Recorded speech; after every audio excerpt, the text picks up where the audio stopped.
Good afternoon, everyone. Welcome to this Monday's Wealth Creation Show. Today, we're going to be talking about mastering focus, and in particular on your wealth creation journey.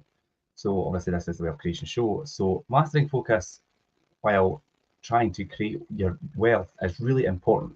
And today, as we delve into some of the essential skills, basically, about maintaining focus and that path to financial success, it is really important. And I think, Jim, as we all know, in the world that's full of distractions, staying focused can be quite difficult at times, and especially on your wealth creation strategies that we cover from week to week.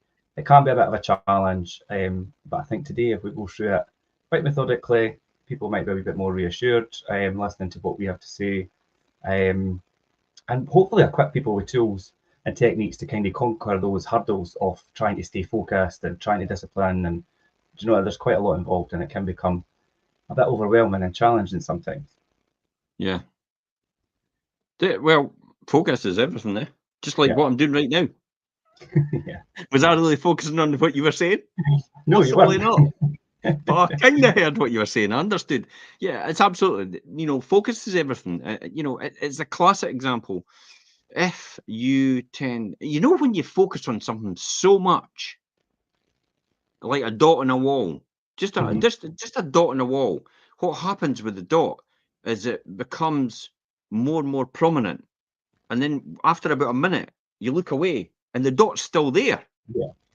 You know what I mean? So the dot's still there. So that tells you that focus helps you concentrate better and keep what your goal is in mind. You keep focused on it, even though something diverts you from it, because you've been focused on it so much. It happens for me all the time. It's just focus, focus, focus every single time. I hate to go back to talk about the 30 properties I just bought, but it's a great point, and this is the whole point about learning lessons. If I hadn't focused on that so much, and I hadn't kept an eye on that so much, and I hadn't made sure everything was in the right place so much, I don't think I would have paid enough attention to it. Therefore, I think that deal would have possibly fallen through. Now, that deal will make me about 2 million over the next, well, probably more than 2 million actually, over the next 20 years. Yeah. So, think about that. I mean, wait a minute, 2 million over 20 years, that's 100 grand a year. It's just like, what? Yeah, we look at it. When you write a book, okay, and people buy that book and buy that book and buy that book, you only put the effort in once to write that book, and therefore it comes to market and sales and all the rest of it to get people to buy the book. But you've written the book already. You maybe took a lot of time to write it like anything else, but because you were focused on writing it and putting it all together and getting it properly done, and then releasing it to the public, and then being focused on the whole journey in that book process, and people buy it as a natural result of that, you start to make royalties from it. And it's kind of the same as property investment, kind of the same principle. You start to make royalties out of it because you're not needing to put in as much effort as you put in the very beginning, because now you've got most of the work done. It's like building the foundations of a house. Excuse the pun, but property house. That's one of the examples I put in your notes for today. There you go. The next thing I was just about to say. But yeah, you're right, Jim. And it's like musicians when they put together an album and a music video and things. Do you know a lot of the hard work goes into that? Then that's out there. They just need to then promote and obviously and do other things. But like a music video continually plays and promotes that song.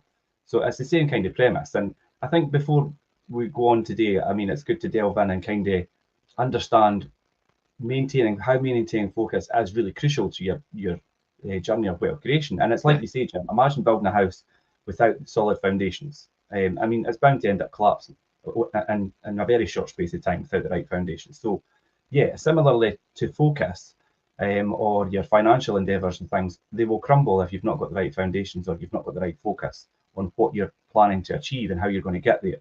So, whether it's investing in property and entrepreneurship or saving or just staying focused to ensure we make consistent progress towards what our goals are, whether they're financial goals or whatever, as long as you can keep that focus, then you're on obviously the right path. But I'll give you a great example recently. It's quite easy to be pulled off the path, yeah. I'll give you a great example recently. In the last couple of weeks, if anybody knows the brand This, in the supermarkets. So most vegans will know the brand this. This is not pork. This is not bacon. This is not chicken. This is not beef. This is not, you know, sausages and stuff like that. This is not whatever it is. And it's a meat-free option for vegans. Although the owners aren't vegans, actually, they made their money in, you know, food trucks and stuff like that. So, you know, they went as a totally different thing. They were doing a seed, you know, Seeders, which is the crowdfunding. They were doing that recently, and I actually indicated I might be investing over 100,000 in the brand.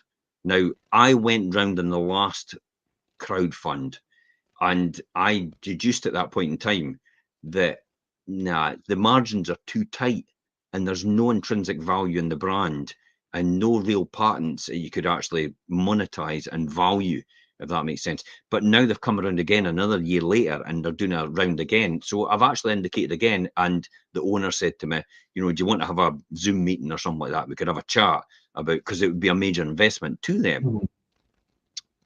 But that's the shiny penny.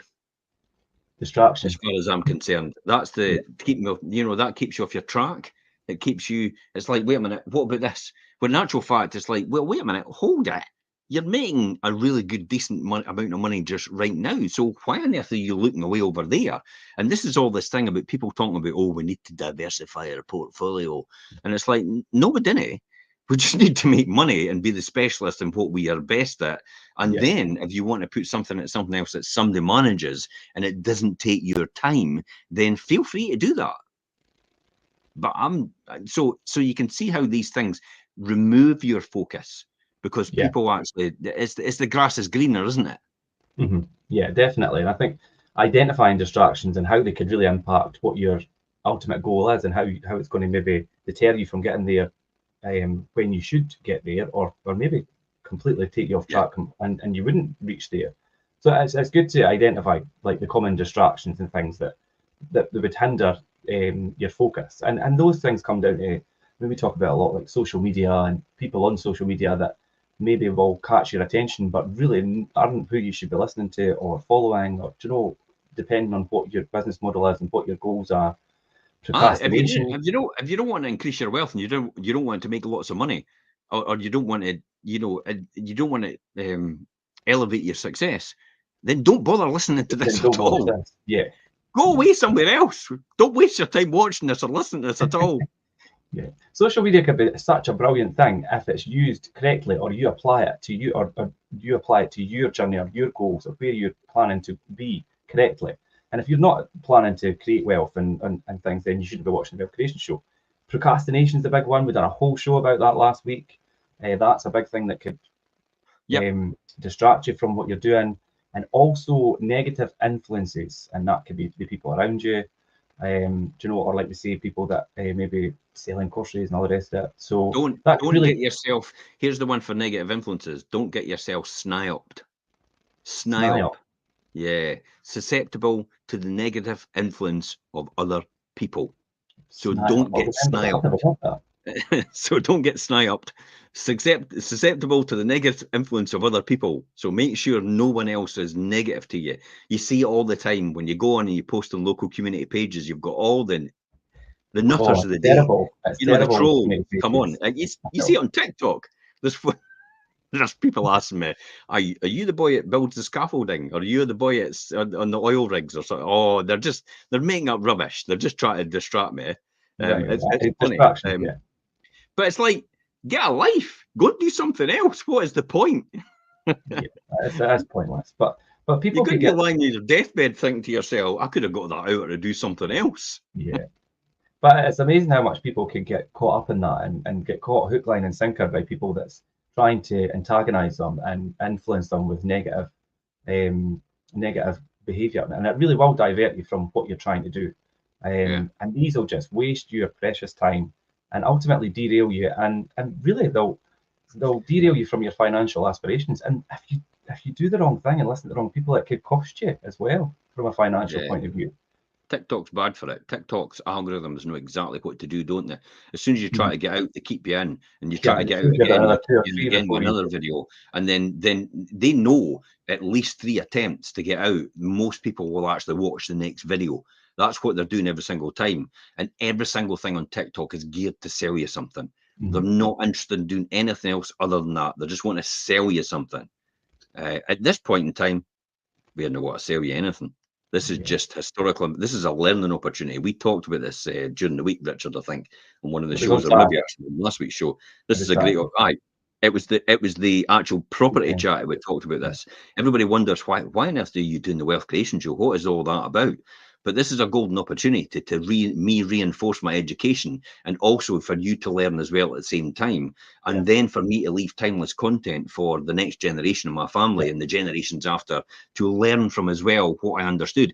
Because if I was able to understand what my great grandfather, my grandfather, and my father and had learned before me, I would have got off to a better start.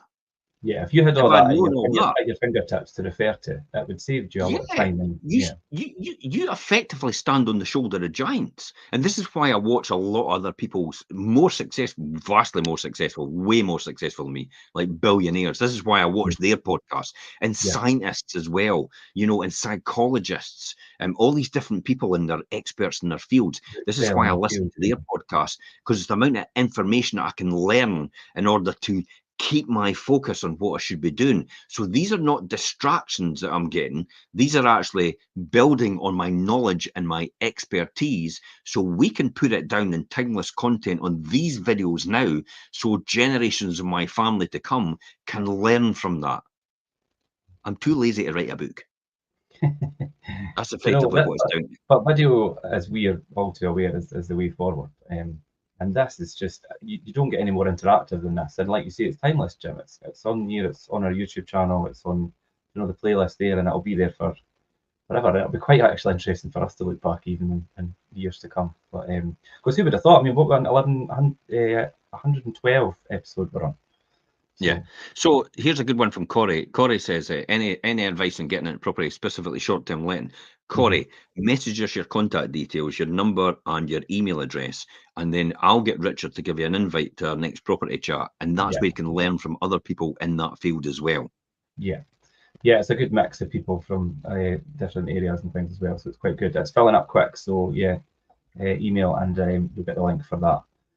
So, fortunately, there are several strategies that you can employ to maintain focus throughout your journey and your wealth creation journey. And there are numerous things. We're going to cover a lot of them today, but I think obviously prioritizing your tasks, focusing on high impact activities that really align with your financial goals and your wealth creation journey, create an environment where you're free from distractions. That's really important. And whether it's a quiet workspace or have a digital detox, if social media is really pulling you in the wrong direction, then stop watching these channels and things that have got these gurus and all the rest of it that maybe are pulling you away from what your focus should be on. And look at what works best for you. Practice mindfulness, visualization, techniques that keep your mind centered on your own success. Okay, so here's what I think about this. When we talk about strategies, strategies for maintaining the focus. You said about things like prioritize high impact activities, also financial goals, create that conducive environment to get away from distractions. This to some people might be a distraction. This might be a red herring. It might take them down a totally different, road. The road that they maybe don't want to go down on. If they don't want to create wealth, and I mean, in terms of money, I'll be honest, money's right up there with oxygen. Don't kid yourself and say to yourself, I don't need money to survive. Of course you do. If you want to buy anything, you have to exchange money. You can't go into a shop and say, can I get that for my buttons? Although apparently Cadbury's can with a bar of chocolate. I'm going to try that one day actually, and just go in with some buttons to Zafar up the road and see if he'll accept it for a bar of chocolate. Anyway, apart from that, it's right up there with oxygen. We need it for everything. And if you don't want it, why not just go out and make it if you can and give it to somebody else that needs it? That's my theory on this, or my thoughts on this. I think everybody should be obliged to make as much as they can when they can, And if they don't need it, then give it to somebody that does need it to help them out, because they maybe don't have the skills set that you have to create that wealth for themselves individually. So this is about people helping everybody else. This is the primary aim of the Wealth Creation Show, ultimately. Yeah. And through that, you will obviously inevitably come up against setbacks and distractions, but it's all about overcoming these setbacks and staying resilient, and obviously they are inevitable, but it's being able to overcome them and identify them. So let's run through a lot of the things that really you should be focusing or help you maintain your focus. And firstly, and we talk about it quite a lot, Jim, is setting clear goals. Set clear goals about where you want to be, and in particular how you're going to get there, and begin by really defining specific, measurable and achievable, and relevant and time bound. And we talk about SMART as well, Jim, SMART goals. Yeah, definitely. Specific, measurable, achievable, and all the rest of it. Yeah, the goals. I mean, literally, it's a roadmap to help individuals stay focused on what they really want to achieve. I mean, SMART goals is, it's the acronym. It follows a path of a training system. It's obviously adopted by someone else. But if you just in normality, I always say the problem with common sense isn't that common. That's the issue with common sense. And you'd think it's common sense for people to say, okay, I should be defining my goals. But how many people are actually sticking to their goals that they actually, or the resolutions that they made since the beginning of the year? How many people have actually stuck to their resolutions? A lot of them will have failed. I have. I didn't actually make any New Year resolutions as such. Jim, you and I did sit, and obviously in a professional capacity, I had goals in place and things I wanted to do, and you asked me to quantify them and how are you going to get there and how are you going to do that and what you're going to do, the journey to get to there and quantifying it, and that was quite important for me and something that I'm sticking to. And are you managing to discipline yourself to do them? For the most part, there's a few setbacks. Oh! But yeah, I am for the most part. That'll be a no then. Well, it's not a complete no, because the ones that are important to me I'm stuck to, and there's other ones that I've not given as much attention. So yeah. Okay, so let me give you an analogy. Just raise your hand. Did you try to raise your hand, or did you actually raise your hand? Yeah, I know. And it's true for people out there. That's a classic example about, are you going to do it or are you not? And literally, just, every single time I say to a lot of people, it's like, well, are you going to do it? Well, I'm going to try and do it. Okay, well, raise your hand for me. What are you talking about? Well, raise your hand. So they raise their hand and goes, did you try to raise your hand? Or did you actually just get on and raise your hand? And that's the classic analogy. Remember that every single time. Yeah. If you're not sure what you're doing and you think, I want to do this and I want to do that, catch yourself out. Just listen to yourself sometimes. Just take stock and listen to what you're saying. And sometimes you'll catch yourself out saying, I would like, or I want to. Unless it's a need and you're actually going to do it, then it's never going to come to fruition. Yeah. It's just a dream. It's just a dream. That's all you'll have.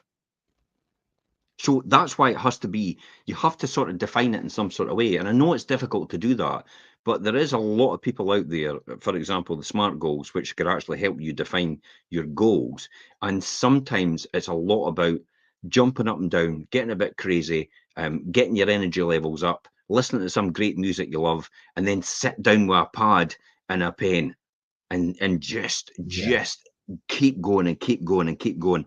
I was on Keith Cunningham's workshop in Paris. For anybody who doesn't know Keith Cunningham, that's Rich Dad in the book, Rich Dad, Poor Dad by Kiyosaki. So I was on his workshop in Paris, and I actually went to a restaurant and sat, and one of these A4, one of these A4 binders that I have, and I've still got it today. One of these A4 binders. I literally filled that. Look at all the notes here. I literally filled that up about 4 sides of this, and every single bit. Now you can see right there how small these lines are and what you can get in there. And I never had a clue. When you look at that and you look at the lines, see the lines? Yeah. Right there. And you can see that's how much. I've 4 sides of that. And I never, when I started, I thought there's no way I'm ever going to get anything like that. I have no idea what I'm doing and where I'm going. But they taught me techniques in order to be able to do that. And as a result, I was able to fill it up. Now, do I go back and read about them? No. I've never went back and actually read them over again. I was at the workshop, I read them 2 or 3 times. Some of them stuck in my brain, some of them didn't. But the very fact I wrote them down and then actually read them back to myself, Read them back, yeah. and then read them back to myself again the next day, some of this sticks. And it's a journey. It's not to get it pitch perfect. It's not to get it perfect before you start the journey. It's just to actually get you a bit more focused on what you really want to do. That's what you have to do. Setting the clear goals. I'll give you a real good example of focus. If you're tuning in, I want you to do this.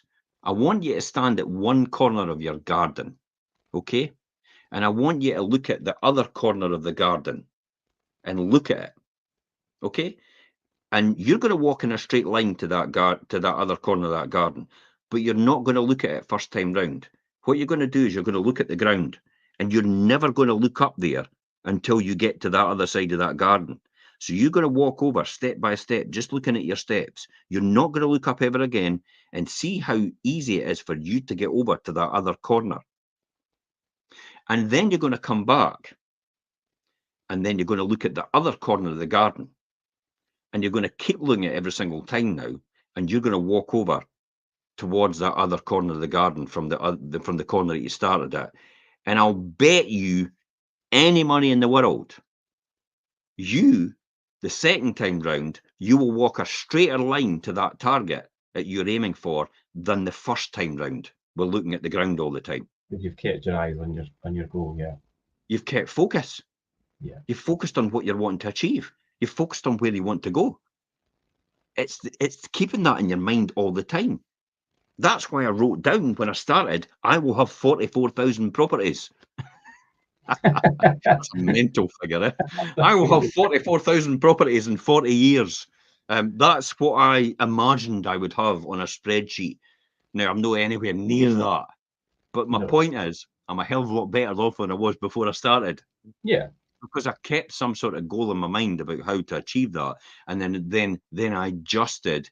And I adjusted and refocused, and I adjusted and refocused, and adjusted and refocused over that period of time. Life gets in the way, as what happens, and that's why it didn't go according to plan. But I'm a hell of a lot better off than I am, because I managed to retire, which is almost 20 years ago now, at 38-year-old. And at that time, we just calculated that a couple of years back, didn't we, Richard? That on paper, not just property, I was physically worth a net worth of 1.3 million. And you didn't realise it at the time. And I didn't realise it. And I was earning 6 times more than I was earning as a financial controller in industry and manufacturing. I should have left my job ages ago. I could have retired way before that, but it took me 3 years to overcome that in my mind about, can I really retire at 35? I don't know anybody else who's retired at 35 financially free. Yeah, that's the thing where you're kind of, it's like doubt was kind of holding you back and you didn't realise it. And then, like you say, life gets in the way and things do happen, but it's all about refocusing and overcoming these things to keep going to achieve, obviously, your goals. And long-term goals, you do really need to break them down and maybe have into smaller, actionable kind of steps and help you make progress. Absolutely. And help make progress more manageable. It's interesting what you said, Jim, about when you went to, obviously, Paris and done the training and you took so much notes and so much information in, but you've never used it all. You only used certain parts that stuck with you. And I think a lot of people go to these training things or learn for people and think that they need to absorb every single bit and use every single bit. And that's just impossible. You're never going to do that. I think if I go back to my notes, I think you'll find that a lot of the notes that I'd written I've probably achieved and I'm probably still focused on right now. I don't think what you were doing, yeah. Yeah, I do. I genuinely do think that could be the case. That a lot of these things I'm still focused on right now, but I just don't realize it because I don't go back to it. If that makes sense. Yeah. So I'm trying to get out a great graphic here. Let me just share this with you. This is a fantastic graphic. It shows this, what you were just talking about, Richard, about break your long-term goals into smaller goals. And I'll show you why that is the case. Just let me get this out and get this up, and I can share it on the screen. Here we are right now. This is the importance of smaller steps. Now, I've showed this on a community page recently. Look at it here. Look at what we've got here, right here. The importance of smaller steps. See there how the smaller steps allows this person to climb the ladder. Yeah. All the way up there to the very top. Whereas the person that doesn't make the smaller steps never starts. They've got a harder journey to try and get up there. Because they don't realise they can't get to the first run on the ladder. It's too difficult for them because they can't see how they're going to take that meteoric leap. Whereas the person that actually takes all the smaller steps to that ultimate goal ends up reaching the top up here. And this is the importance of smaller steps and why it is so important to you. Yeah, definitely. And do you know, visual things like that, because a lot of people are visual learners and pick up things or understand things better through visual. And to look at that makes complete sense. I'm quite visual as well. And it's like, all right, so smaller steps gets you there easier and quicker rather than trying to take big leaps ahead and do big jumps rather than methodical, smaller. I am extremely visual and video orientated. Most people that know me know how to plant something in my head because they just need to talk about a story and automatically it runs through my mind like a video or like a movie. I am the one in Ghostbusters it would end up thinking about the Marshmallow Stay Puft Man. It's like it just popped in there. It's like I am extremely visual when somebody says something and it just goes in my mind and it you kind of set the scene and build the story. I see the world very pictorial.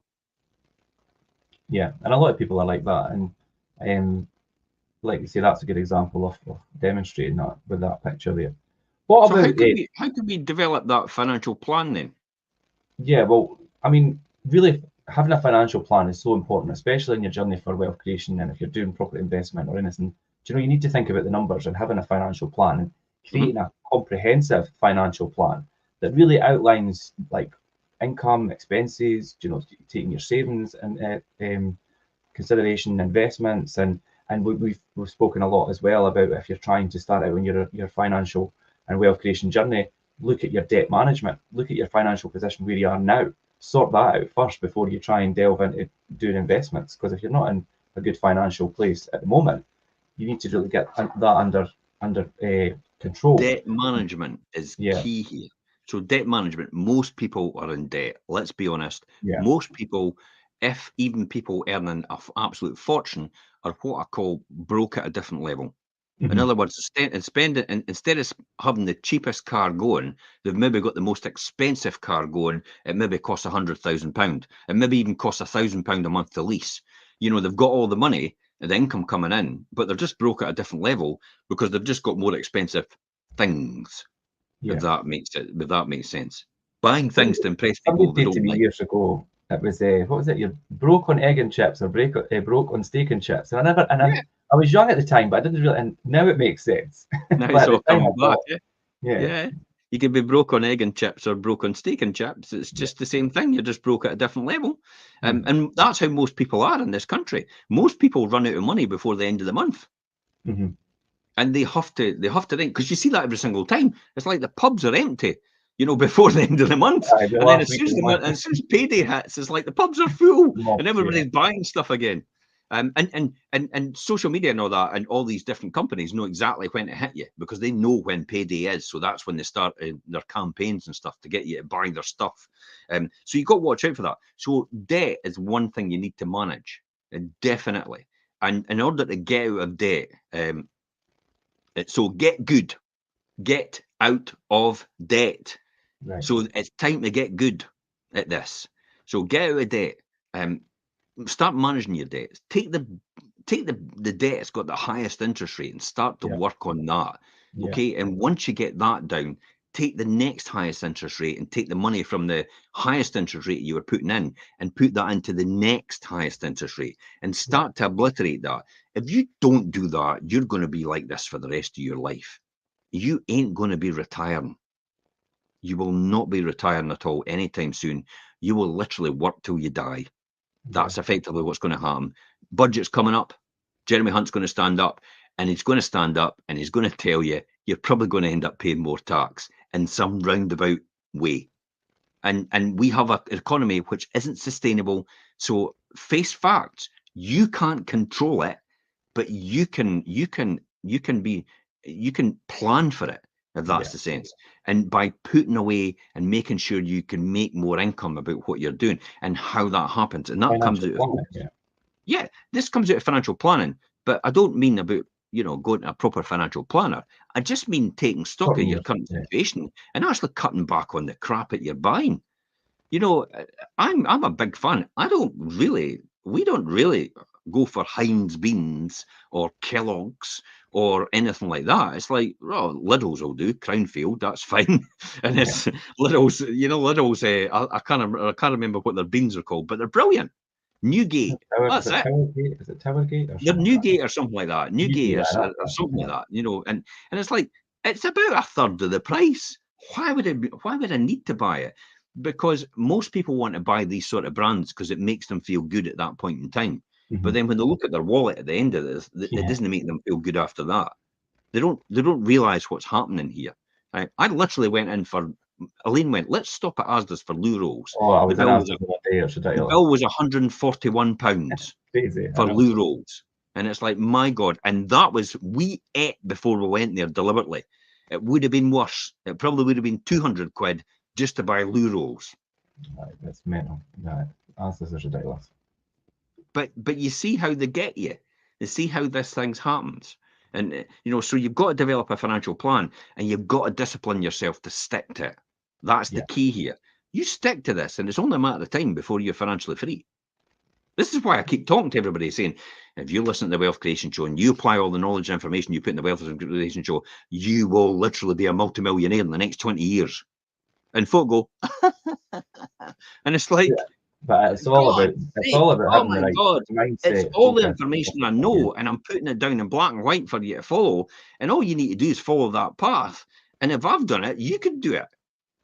It's only a matter of time. If it takes 30 years, who cares? You're 30 now, 60-year-old. I'm a multimillionaire.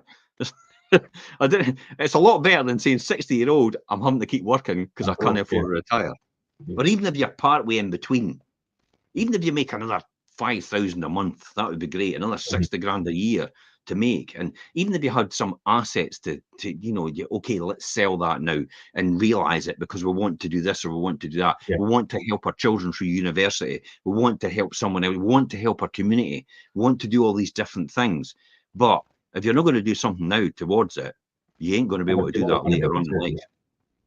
So, I mean, financial strategies, regular review, adjust financially plan as circumstances change for new opportunities that are arising. As soon as you get a better job, stick to your normal plan of spending and take the extra money at the better job or even a pay rise, take the extra money and invest it. Stick to what you're doing now. Don't run out like everybody else and go, what can I buy? I can get a better car. Oh no, you work till you die, for goodness sake. This is crazy. But hey, 95% of you will do this. You've got to decide if you're going to be in the 5% group. That's all it's down to. 95% of you will be guaranteed to work till you die, or you maybe might not even get there. You might actually not even get to retirement because you're away by then. But 5% will always be financially free. 4% of them, with that 5%, will be financially free, and 1% will be super wealthy. That's where I want it to be, the 1% group. Okay. In order to do all that, you really need to. It's all about educating yourself, and whether it's listening to things like us on the Wealth Creation Show, or Jim, you're always plugging reading the right books, and networking with people that are of a similar mindset or have the similar aspirations, and surrounding yourself with the same people, and attending seminars, and speaking to the right reputable people in that field that can justify that the information you're going to learn for them is going to help you by their own successes and things like so. Educate yourself is such a big part of it, and that's what education. Yeah. Become a student of life.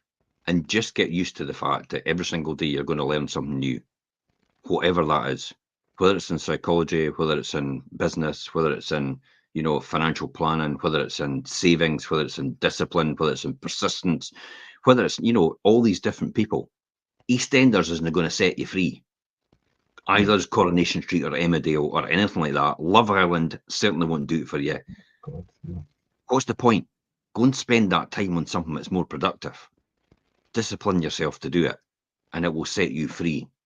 But all these different distractions, like we spoke about, is designed to keep you where you are right now. Are you going to accept that? Are you going to break out of it? Are you going to do something different? Or are you going to just do what the masses do? Because I know what John Paul Getty used to say: observe the masses and do the exact opposite. Yeah. That's how to be successful. So, understanding different types of investment vehicles, risk management strategies, and wealth building principles are key and instrumental in this process. I think emotions is a lot to do with this as well. Fear and greed are a big killer. Fear will stop you in your tracks. Greed will end up destroying everything round about you. You'll end up pushing everybody else away because of your greed. I'll guarantee you that. I got that demonstrated to me clearly from Keith Cunningham when he did a workshop. He actually put us into collaborative groups, and then he showed us how one person's greed could actually destroy the whole thing. Mm-hmm. And there was a couple of groups that actually never got anything out of it, out of the deal. There was 6 million on the table for each group, but there was a couple of groups that didn't get anything at all, whereas other groups got 2 million each, you know, of the people in the group. But some groups didn't get it at all. And unfortunately, we were one of them. We were one of them at that time. And that's the lessons I learned from him about how to be collaborative and how you need other people with you in order to come on the journey with you. And you have to share some of your success. If you keep it all to yourself, you've had it. You're and then that brings it back to the right people as well. Yeah, definitely. Having the right people. Don't jump into, don't cloud your judgment or jump into financial decisions, impulsive financial decisions.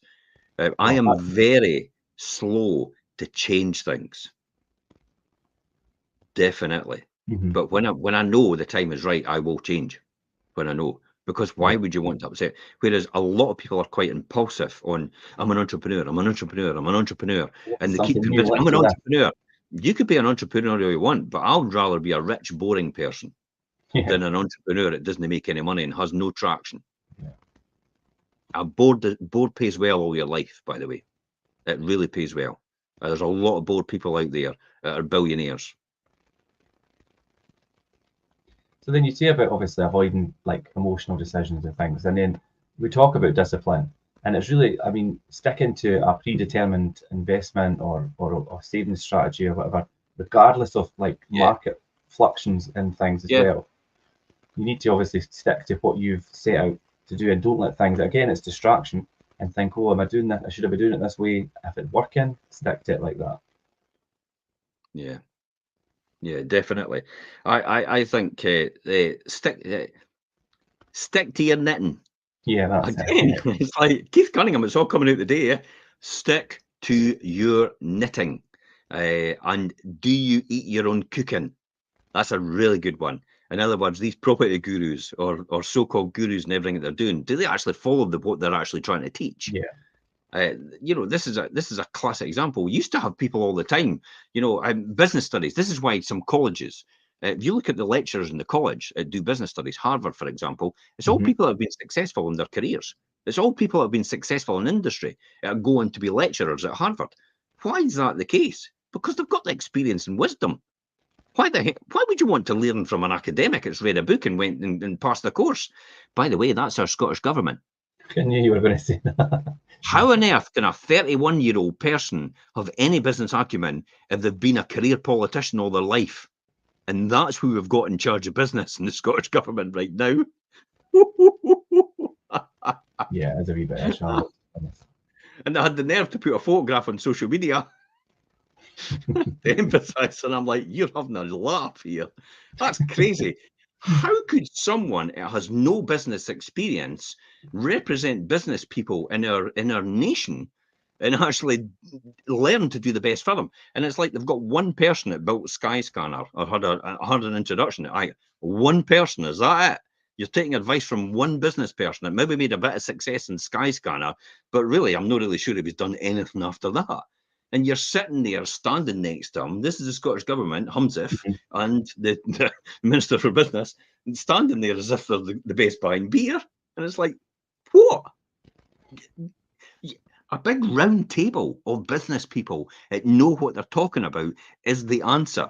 From all different industries and different experiences, it come together in a collaborative environment to advise the government, the Scottish Government, on what they should be doing. But a 31-year-old academic has no idea that that sort of system exists. No. Because they've read a textbook and it's no told them that. Yeah, that is quite concerning when you think that's the Scottish Government. No. Oh God, we're doomed at this point in time. This is a government. This is a great lesson. This is a government that thinks building up welfare and social services is actually going to pay more taxation into the coffers to build their economy. Excuse me, but where do you think the salaries for welfare and civil servants come from? It's the taxation that you raise from business. Yeah.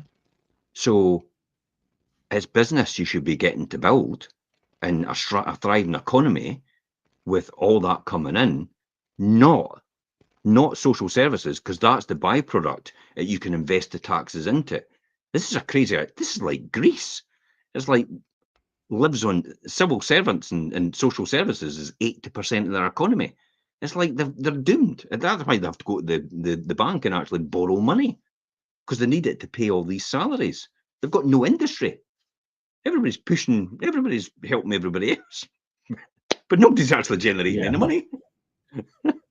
That's why manufacturing is so important, by the way. Manufacturing is the lifeblood of some economies, and it is because they are actually creating wealth. They're putting value add back in as well. That's why manufacturing is so important in an economy. Unfortunately, we've not got that environment right now. We work on financial services in terms of how we do things, and biotech and stuff like that as well, which is fine. Biotech's a kind of form of manufacturing anyway, because you're creating products, you're developing these products, and then you're manufacturing these products, and then you're selling these products, which is great. So that then brings me into the fact about then all these different economies and that they diversify their investments. Spread the risk. You mentioned obviously you don't like the term when people push to diversify your income and things, but people may look at obviously these different classes, and you might get like obviously stocks and bonds and property as alternative investments and things. So what is your take on that, Jim? Obviously that approach. Well, okay, stocks. I've got stocks in my pension. That's fine. I'll let somebody else manage that. Real estate, obviously, I work in real estate, but obviously as well, I have businesses. So we've got our business that we do an estate agency for sales, and we do lettings as well. So it is kind of diversifying a bit, but the great thing is everything I do is complementary to each other. There's a synergistic effect here. And so I am diversifying, but it's synergistic. Because it doesn't matter if the property price drops, people still have to move for their circumstances, because everybody else's property price drops as well. And there's a huge amount of equity built up in people's houses. So the sales market's fine, even if it drops. When it comes to the lettings market, if anybody needs a property, we've got limited amount of stock. Therefore, it keeps the rents high, and obviously, people still need to rent property for certain circumstances. The fact that they can't get a mortgage, or it's maybe mobility of labour. As well, or maybe they want to release all their capital from their existing house because they're elderly, and they just want to move into rent accommodation to keep that. So it's all these different backgrounds and all these different things in terms of where they are right now. So diversifying, yes, you can diversify, but don't go crazy. Don't go into something completely different. Just like what I was doing with this. It's like it's kind of like having a side hustle to your side hustle type thing. But you're better to make sure it's complementary to what you're doing and it works in your strategy. So avoid putting all of your eggs in one basket by diversifying, possibly in asset classes. So the pension. I mean, the pension's ring fence. Nothing can happen to that really, unless the stock market goes to nothing. But then everybody else is out of business as well. We're all going to hell in a handbasket. That's the reality. That's how I look at it. Yeah. So that's fine. But the key here is stay patient and be persistent. Yeah. Building wealth is long term. It requires patience and perseverance. Avoid chasing these quick gains. It's like, oh God, try it. Or trying to time the market exactly right. Oh, should I buy now? Should I no buy now? And I'm it's looking like, for all these should I high buy? points. Look Yeah. at all these people that should have bought property 10 years ago. Look at all these people that should have bought property 10 years ago. Where are they now? Yeah. Still sitting thinking about, should I buy property? Should I buy now? Maybe Yeah. now's no the time. Oh my God, when at that point are you going to realise now is always the right time? It doesn't matter if it's a long-term strategy. Yeah, it doesn't matter if it's a long-term strategy, Richard. Now is always the right time. If people are saying, oh, I wish I'd bought 20 years ago like you. I wish I'd known this 30 years ago, 40 years ago, or whenever. I wish I'd taught this at school. Hey, there's still hope for you yet. There's still plenty of time. You know, don't write yourself off now, because if you're living till the average at 90 years old right now, because it's 88 at this point in time, so we will average age for living will be 90 years old. If you're sitting at 55 thinking I'm on the scrap heap now because I'm retiring at 65, it's like you have still got another 35 years to go. Yeah. 35 years. That's longer than that's 2 times you had at school. That's ages yet. So you've got all that time still to start now. Look at Ray Kroc in his 60s, built McDonald's in the Empire. Look at Colonel Sanders, retired and went, I'm not living on $100 a month on my pension. This is criminal. And then came up with KFC. Look at all these different people from these different backgrounds that ended up meteoric success later on in their life.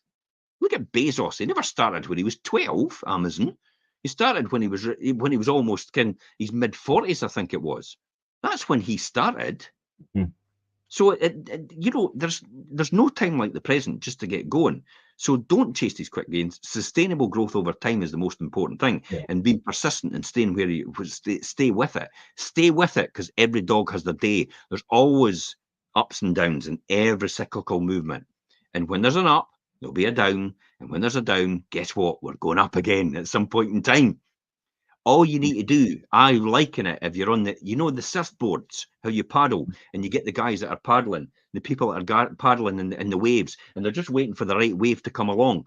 This is what I do all the time. I'm just paddling, waiting for the wave every single time. Yeah. And because I'm paddling, preparing every single time to do that, and I'm always doing it, when the wave comes, I'm riding that wave. Yeah. Everybody else is going, let's get out on shore and catch that wave. You're too late. No, because you put yourself in a position where and then when the wave comes along, you're at that point of readiness, and you're like, right, okay, let's go.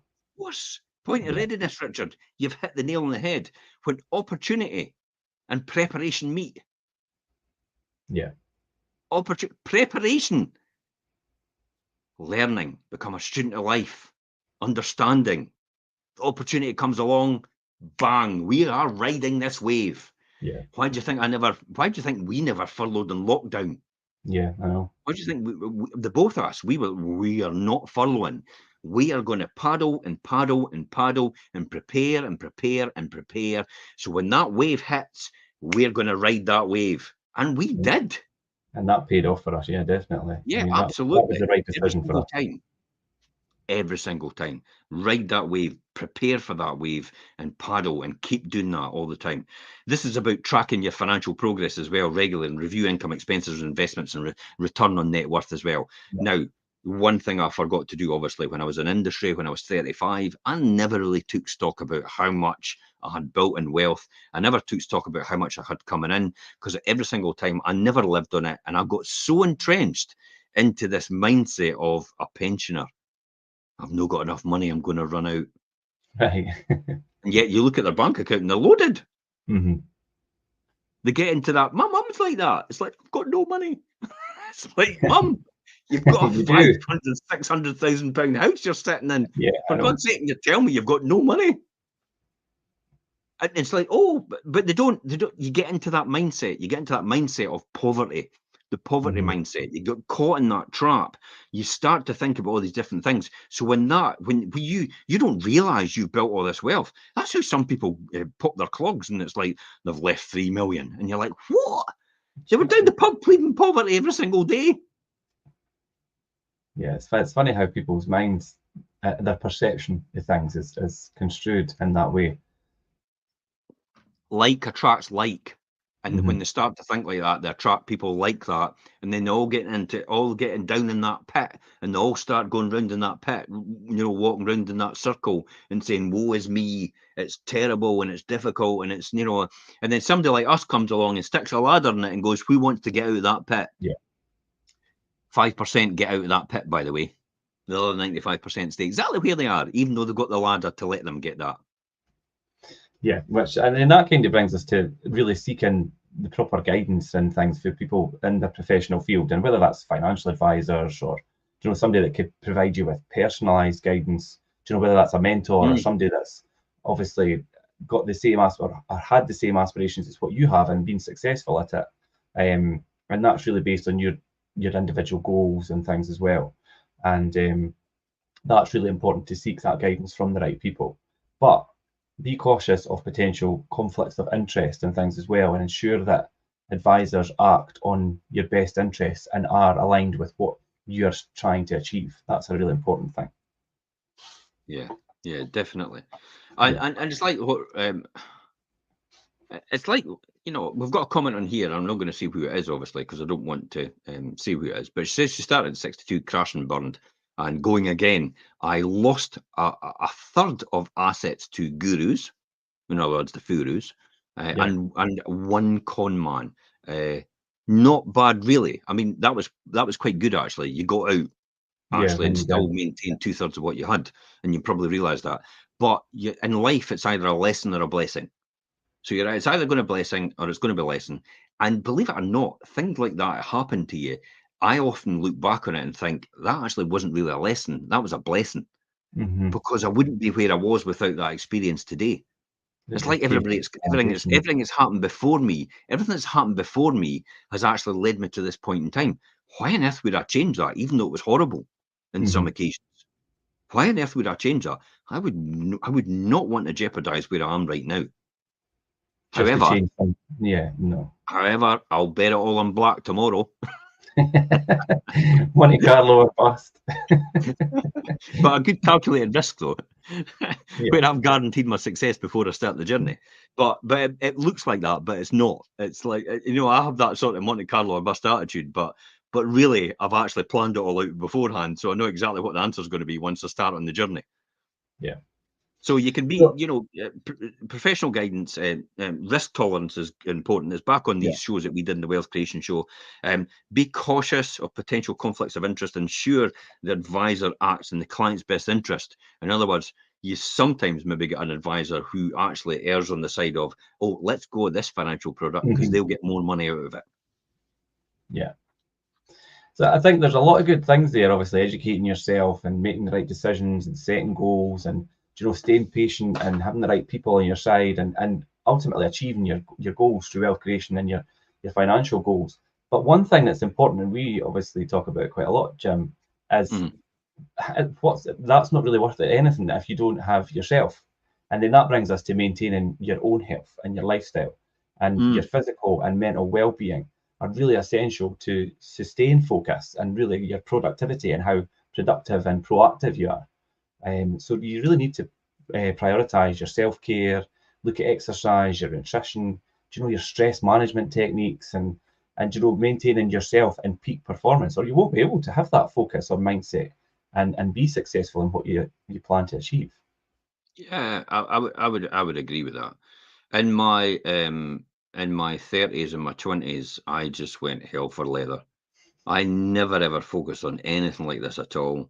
I just used alcohol as a self-medicated product.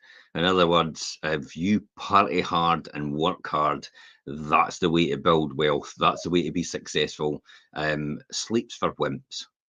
It's like the phrase I used to use all the time is like, I'll sleep when I'm dead. and in hindsight, the things that were getting in the road for me was the toxic environment I was in. And I mean things like the party, the alcohol, the Go around cigars, it. all these different things. I was never a healthy person from that period of time because I just worked all the time. And it was always a stress environment. And I looked at stress as almost as a medal, as some sort of success because I'm so stressed out all the time. It took its toll on a lot of people around about me. And I could only apologise for that, for the people that it took its toll on. But again, I wouldn't be where I am today if I hadn't learned these lessons. Yeah. And if I had done the stress management thing, possibly I wouldn't be as far as I am today. Because I might have just went, oh well, it's all about balanced life, and Yeah, to hell with that. might To become hell a with wee bit that. more lackadaisical. Yeah. Richard, this work-life balance is a lot of shite. Yeah. It's like anybody that comes out and says that is somebody that's probably broke or they're wanting to sell you a course. That's it. Because they either want to be just like them or they want to make money out of you. That's kind of how cynical I am about that process when somebody comes out with this phrase about work-life balance.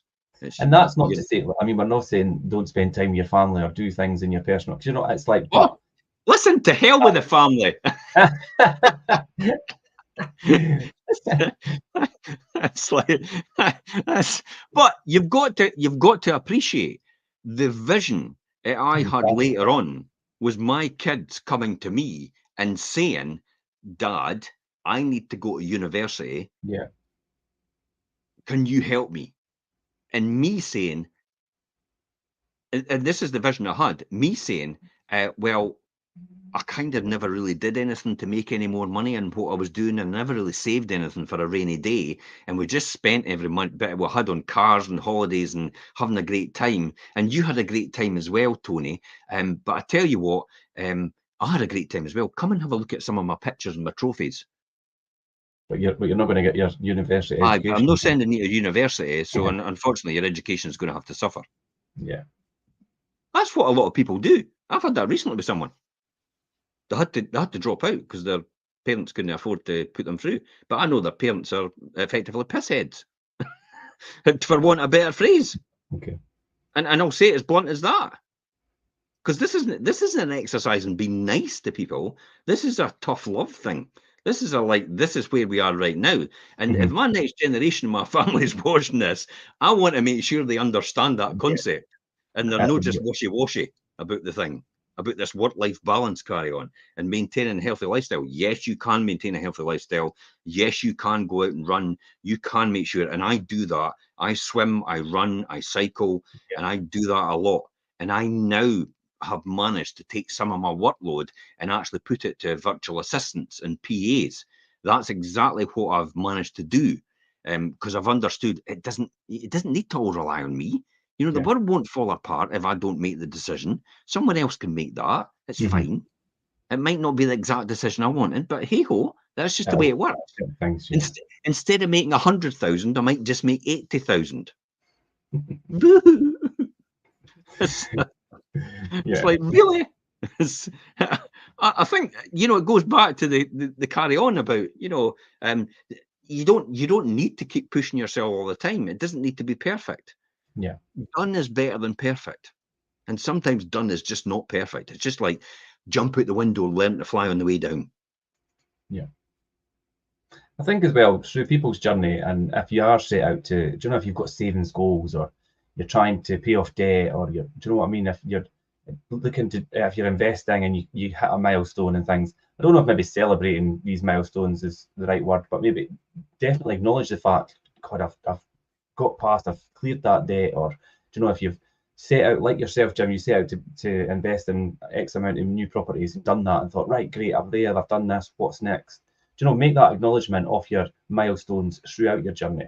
Because if you create that acknowledgement of your successes, that will then motivate and reinforce you to keep on that positive financial journey with those habits and goals in mind. Yeah, I think that's the one thing I forgot to do, and I still struggle with that today. To give yourself that recognition. And the fact that, but I have a spreadsheet now. There's a surprise in accounting. Validate it for you. Honestly, it's it. It comes out with a net worth at the bottom. Yeah. I change the figures. I put the rents in. I put everything else in. I put valuations in. All the rest of it. It comes out a number at the bottom, and I go, "That'll do for me." That's your validation. Yeah. And that's my celebration to myself. Mhm. You know, Yeah. the kind of things. I mean, I go out and do things now. It's literally, I just bought something at the weekend. It's the price of somebody's holiday, Mhm. and it's like, and I was thinking, holy shit, how did I manage to do that? It's like I just go out and buy a car on my debit card. That's mental. Yeah. It's like, how on earth is that possible? And I dreamed about that one day. I dreamed about that in the very beginning, and I kept it in my mind every single time. Mhm. These were the type of things I used to dream about. Walking in a garage and just going, I'll just use the Chinese payment plan. And what's that? Well, 1 lump sum. Yeah. On my debit card. That's it. My cash account. There you go. I'll buy it cash. Now, I wouldn't do that now because I've got no desire to buy a car. I'd No. rather just invest in property, or I'd rather invest in the future of the next generations, if that's the case, and the extended family we've got, and my community as well. That's how I see it, and that's what I want to do. I'm not interested in anything else other than that. It's just about investing in your family. It's about investing in everybody else around about you. Yeah. Gary says treat yourself to some Heinz beans, Jim. Heinz So, beans, yeah, okay. I didn't think I could push myself that far, Gary. I still go Heinz Newgate. But When I'm sitting, because they're sitting next to each other on the shelf in Lidl's. When you- There are other supermarkets, by the way. Yeah. Heinz Bake Newgate. Yeah, but I think it's like we say, it's all about reinforcing to yourself as you hit the milestones that, right, okay, you're on the right track, and you know you're doing what you set out to do, and kind of give yourself that positive reinforcement, rather than say celebrate. I think as such, and then I think finally for us, Jim, it's and I know for you and your journey, and like you see, obviously you're at that position now, but it's giving back, and it is all a part of wealth creation and for your own journey, and I think everybody else giving back. And to really incorporate that philanthropy of giving into wealth creation goals and things as well, and supporting maybe charitable causes that not only benefit others, but can also provide a sense of maybe fulfillment and purpose beyond just financial success. Yeah, it's quite interesting because I always remember the church used to say, you know, on average, you should be given about 10% of your income. That was their guideline. And I went, who on earth could afford 10% of their income? Yeah. We're all struggling to get to the end of the month, never mind giving 10% of our income. And you know, the Quran and, you know, the Muslims and that, and their faith as well teaches the same thing. You should help other people and be generous about it as well, and it will come back to you.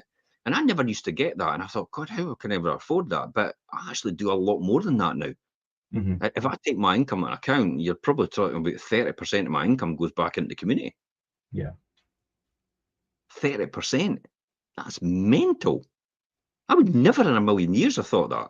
But that's No, it. but then that's something, the local community and things is something that's really important to you, because obviously, I mean, you give back to across Fife and things as well, but especially like your immediate local community. Obviously, you grew up and leaving and your local, and you know, and it means a lot to you to give back and regenerate things within your immediate community for obviously others and probably your generations to come as well. Yeah, here's a fantastic phrase to always remember.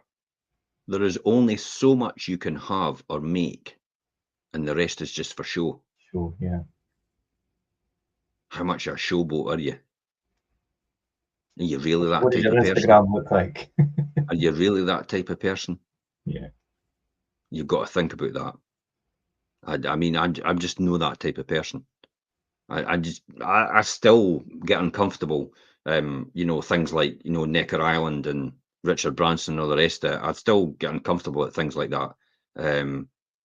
Yeah, I still get really uncomfortable about, and you just have to, you know, because it's a classic example about, you know, as you're possibly, you know, celebrating that, then someone else in the world is starving as a as a result of what you're doing, but someone else in the world is actually not having a great time as you are, and so should you really be doing that? And you know, for a lot of people, they can live with that. For me, That's why I probably give away quite a substantial amount for that reason. It helps me sleep at night, I suppose. And I'm not missing it anyway.